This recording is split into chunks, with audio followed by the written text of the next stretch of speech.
Heavy metal rock. My global mind.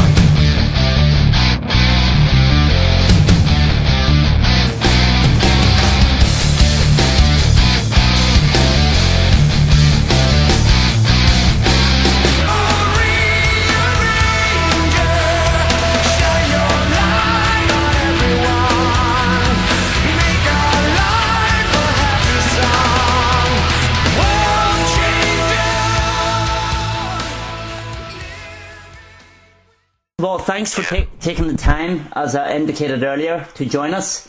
Yes, no problem at all. Just, great pleasure to do that. It's a little over a month since the Symphonic CD was released. A collection of tracks with symphonic arrangements. What was the purpose behind the concept, and how has it been received? Well, I guess it was just a spontaneous idea. Basically, we just. I just, had these thoughts about, releasing some orchestral versions of some of the older songs, and one song, the opening track, I Came to Rock, it's already, a kind of like a musical-oriented song in a way, even though it's a basic rock song with bass drums, vocals, and guitars. It's the whole structure of the song invites you to add something to it somehow, and that's what I was thinking. So we tried to orchestrate some stuff on that song, and it really came out cool, and that's how it all started. A friend of mine is very talented. He knows how to do everything. He's a metal player. His name is Lasse Jensen. He's a young guy who lives nearby where I live, and he's the guy who helped me out with this, and so basically that's what happened. I asked him if he would be interested in doing more songs, and the rest is history. Basically, a record company liked the idea as well. So how did you come to choose the actual tracks to do? Well, with it was in a way it was difficult because I only had to choose like maximum 15 tracks. Because you have released quite a few records. Yeah, but I thought, if I took them, chose the most obvious songs, it would be too typical somehow, and just didn't feel right to do that. So I thought, what about doing something different? I mean, the world is really changing these days. Yeah. We used to be so focused on staying in a certain frame or keep a certain concept, and I thought, those days are kind of over in a way. People are more enlightened, and people, like different things. They like things to be, innovative somehow, or I thought instead of trying to stay within the typical frame, with only the most known Jorn songs or the most typical heavy rock songs. Yeah. I thought maybe it would be cool to bring forth some of those tracks that people might have forgotten, or the songs that actually I really thought I wouldn't bring to the surface again, because I thought they were part of a more experimental period in my life. Yeah. Okay. But as the years go by, you start to change, and yeah, I thought it was cool to bring some of those more odd tracks to the table. Okay. So, your last album now, Bring the Heavy Rock to the Land, was another great Jorn record, and now you've been in the music business for over 30 years. Do you think your music is still underappreciated in modern times? No, I think if you do something that comes from the heart, everything that comes from the heart will find its audience. Sometimes you reach a bigger audience. I mean, I have my ups and downs, but I think as long as you try to do something you really like, something you love to do, I think you will have a market, and there will always be a lot of people out there. And that's also the main thing for me, to share. Yeah. and death and you know, yeah, existential stuff, you know, with other people, and when people can identify with these, you know, images or whatever, you know, that I'm trying to express, or you know, pictures I'm painting, then I think that's something that makes it worthwhile. You know, we all have the same questions and the same frustrations, and I think that's my kind of purpose with this life. At the same time, I'm able to do something I wanted to do since I was a small kid. You know, just you know, since I was 5, I wanted to be a singer. So maybe even earlier, but I can't remember that. Yeah. You know, okay. Probably. I always wanted to. Yeah. But anyway, it's good. You know, I'm just thinking how to proceed with things. How to be creative. That's, you know, in the end, you make a living from what you love to do, and you know, I'm grateful for that. And at the same time, I don't want to be sold to the business in a way. You know, I have to survive. You know? Yeah, sure. But I just, you know, like to find a balance where I can, you know, go out there and then step back and do my thing. You know, do normal things and family life and sure. be creative, write some new stuff. Sometimes I have to compromise with things to you know, to make things happen. I mean, the business is the business, and the world moves on. And yeah, I mean, particularly the music business, there has been dramatic changes. I'm sure you've seen them yourself since you first set out. Yeah. What's your view on how the music business has actually changed, and bands becoming more self-sufficient these days rather than being working for record companies? Yeah. Well, I guess the business always. The business aspect was always there, you know, even in the old days. So, but I guess back then it was, you know, more room for personal thoughts and, you know, originality. And I think people today consider, you know, the business and the market in a different way. I think back then the record companies would consider the business more than the bands. In the old days, I think the bands were more dedicated to the music, and they wanted to, you know, be creative. Do you not feel though, do you not feel as an artist now though that you have more creative freedom? I think the artistic freedom was definitely there in let's say the 70s, for example. But at the same time, all bands usually have the pressure from the record labels to produce a radio hit or something. So, but I think, you know, it was less of that. You could actually get away with an album, you know, a non-commercial LP, you know, would be fine, you know, but not in the long run. In the end, you had to deliver something, or else you would be dropped from the label. But I think, you know, if you had one song on the album that would be a potential radio hit or a single, then you would often get away with it somehow.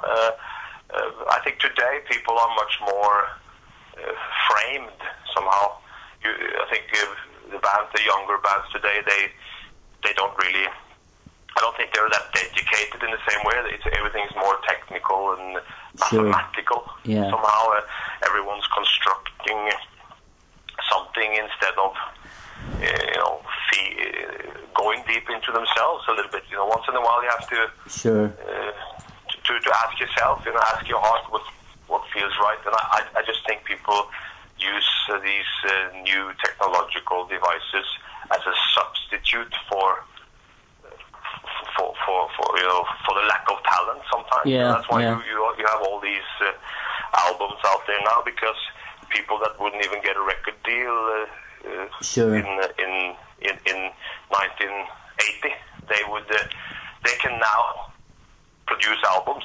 You know, and they can actually make them sound pretty good. Yeah. You can you know, work on in your computer and find a lot of great stuff to help you out. So I think to help you cheat, you mean? Yeah, I think even it's not a bad thing, because I mean, we need development and technology to move forward, so that's great. But I think really we lost something on the way there, because everything became too fabricated somehow, and I think that's the problem now, that we don't have time. Everything moves so fast. Also, we have to deliver on time, and it's the same in normal other types of work. People have to do several things. You could in the old days you could run a radio and TV store, but today the guy that runs the store, he has 3 different jobs. Certainly. And then that's same today with musicians. A drummer is a web designer, or he works as an IT. Yeah, you have to have other jobs to generate an income to actually exist. Yeah, and then because of that, you don't have the time. Of course, if you only focus on your daily job, if you're not a full-time musician, then of course you can wait 2 years, 3 years or more before you release an album that you worked on for a long time. But I think most people just want to finish things, and they have other things in life that they have to do. So I don't think it's the same focus anymore. Sure. I don't think people are calm in the same way with what they're doing. I think people are really desperate, in what they're doing. They just have to finish in time, and then they use all these substitutes to be able to finish in time, even if it's not the best choice. If you choose a sound, or you choose an instrument or some arrangements, and you just fill in all the gaps in the music, and then you just pack everything, and there's no air left. It doesn't breathe anymore. And I think it's just because by doing it this way, people don't have to spend time in being personal, or in solving a composition, together with the band. But I think pop music is actually better than the metal scene. Really? Country music is better, because pop music, especially country, they still have that real thing. So you like to keep in touch then with other musical styles and genres outside the heavy metal? Yeah, I like all kinds of. I'm not really a typical metal guy. To begin with, I grew up with a lot of stuff. I love Peter Gabriel. I used to listen to that a lot. 10cc, Kate Bush. When I grew up, a lot of non-metal or non-hard rock. A lot of British bands there as well. Okay. Yeah. Some of the best bands, came from Britain. Less bands, fortunately, today. But you really had your golden era. Especially the Birmingham. Yeah, with the Black Sabbath and that. Just actually touching on influences here. Obviously, it's well known how big an influence Ronnie James Dio was to yourself, and you actually brought out a Dio album. How do you explain your interaction with Ronnie and his impact on your career? I guess in the 70s, I used to listen to a lot of bands. When I was 5 years old in 1973, my father came home with the sweet single, Ballroom Blitz on it, and stuff, and that's when I started to really, get into rock music. And before that, it was, some Elvis Presley stuff, and but I was, just a child. So, but that's how it began, really. And Free with Paul Rodgers was a big influence in my career. And that's, later you had other singers coming, like David Coverdale and all these guys. Certainly. And then came, Judas Priest in the mid-70s and all that. So I think what happened was basically that when I got older, I realized that Ronnie James Dio would stay true to something that you love to do when you look back and see how all these other artists of the 60s and 70s tried to convert to fit the market somehow. He always stayed true to his own beliefs, and he never. I actually met him in Belfast. I think it was around 2004, 2005, which was a real buzz for me. Because I was a huge fan of all his Sabbath, his solo stuff, and his Rainbow stuff. It was actually one of the first gigs that I've ever not consumed alcohol before, because I wanted to remain totally focused and sober for actually meeting him. But I had the privilege of meeting him afterwards, and I was shaking. I was actually totally really nervous, and he actually sat me down and gave me a glass of wine and took time to go through his entire back catalogue that I had brought to get signed, and he wrote an individual personal message on each one, and I think that was probably one of the highlights, well, the highlight of anybody I've met. It was incredible to meet them. Ronnie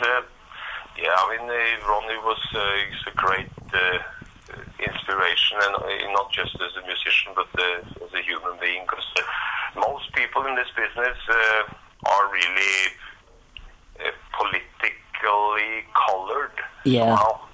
They really try to live up to something that's not really honest somehow. And I mean, a guitarist will not even admit where he has his influence from. He will try to mention some odd name from the jazz scene or something. It might be obvious that he listened to Ritchie Blackmore, but he's never going to say that. He's just going to give you some name from the jazz scene or something, which is totally far out there. So I think I met so many not so good people, or to use the right word, assholes in this business. That meeting a guy like Ronnie was it's just something that's you're never gonna forget it, and it really changed my whole thinking. I remember when I toured I used to play with Maste for a while. Yeah, I'm familiar with that.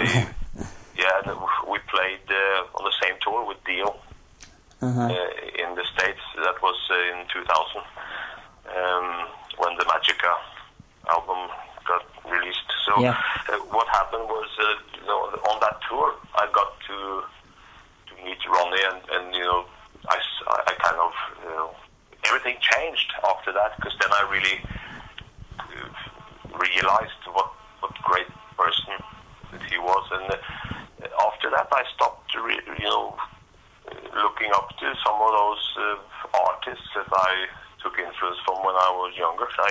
I just realized that was a great what you should call it, like a mentor to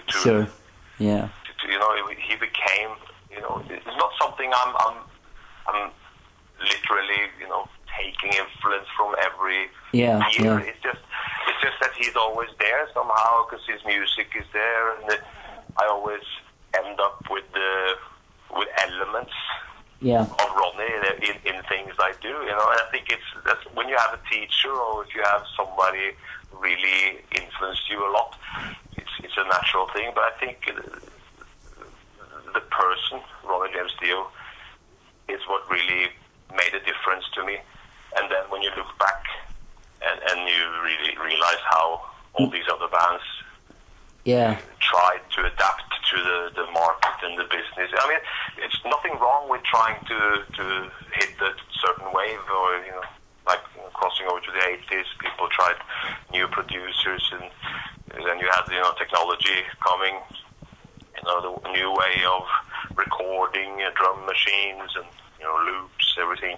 So nothing's wrong with that, and it's just I just felt that Ronnie had something genuine, something that was his, that no one really could affect him in any way. He just chose his path somehow, and that's what really impressed me. What I found about him as well, he never actually lost any vocal power.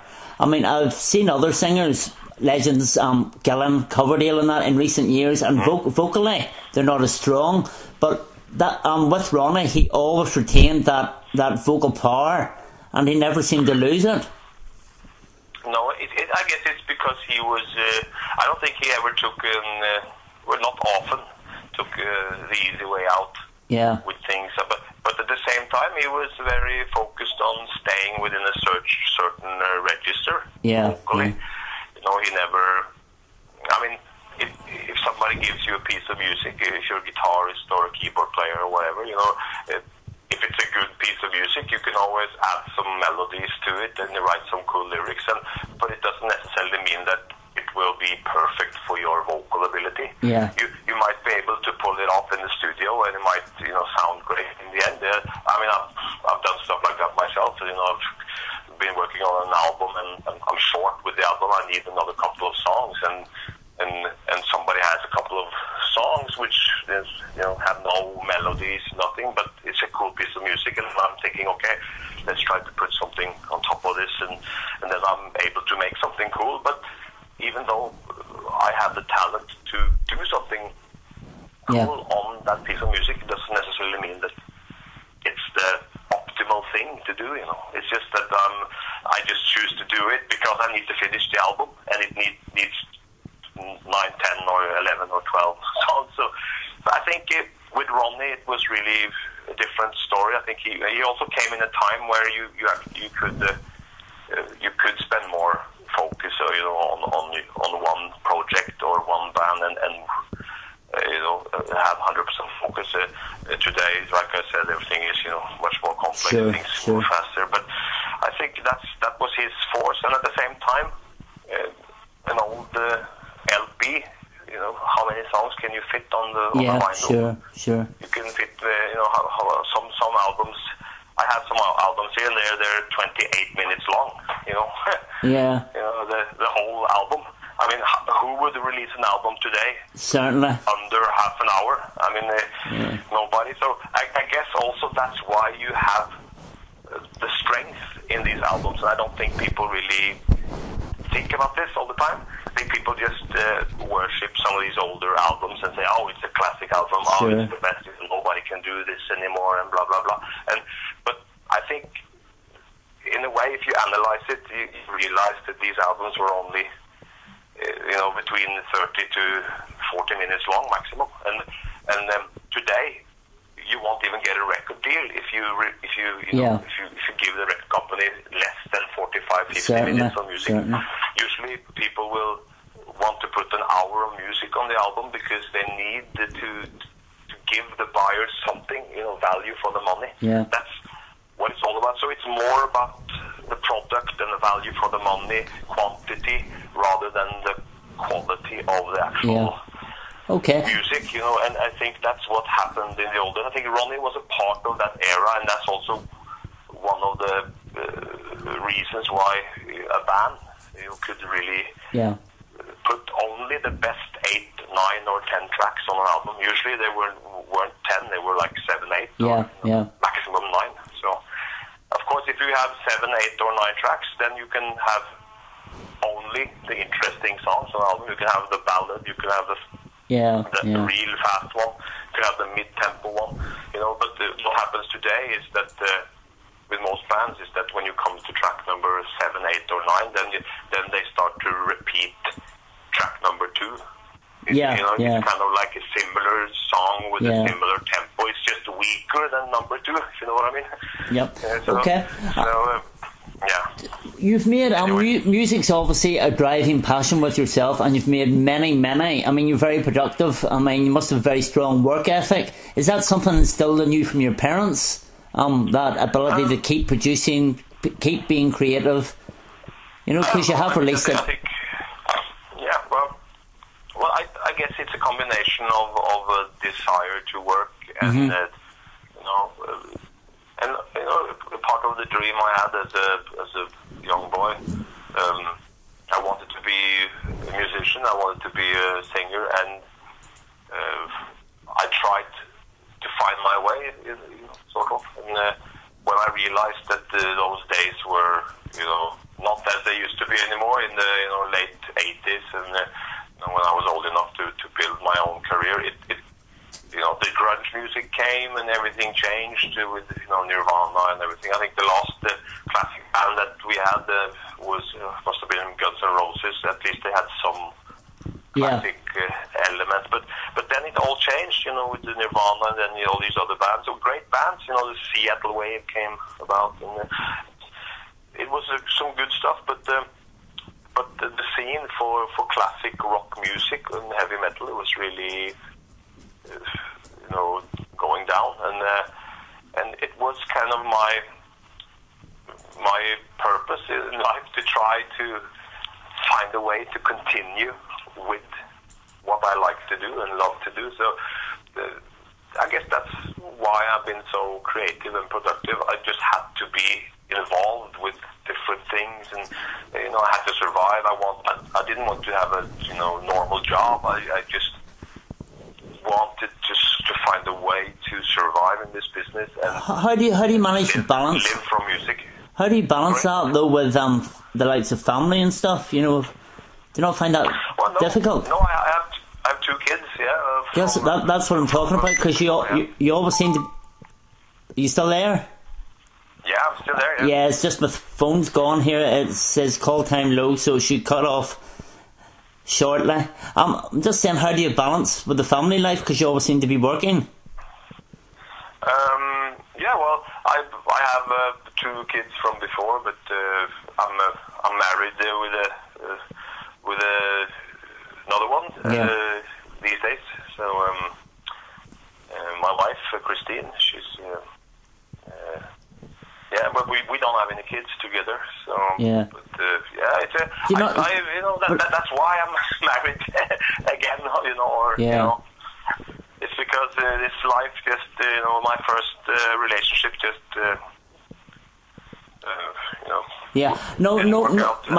my point is, I don't mean that music took over. I'm trying to find out from you how you balance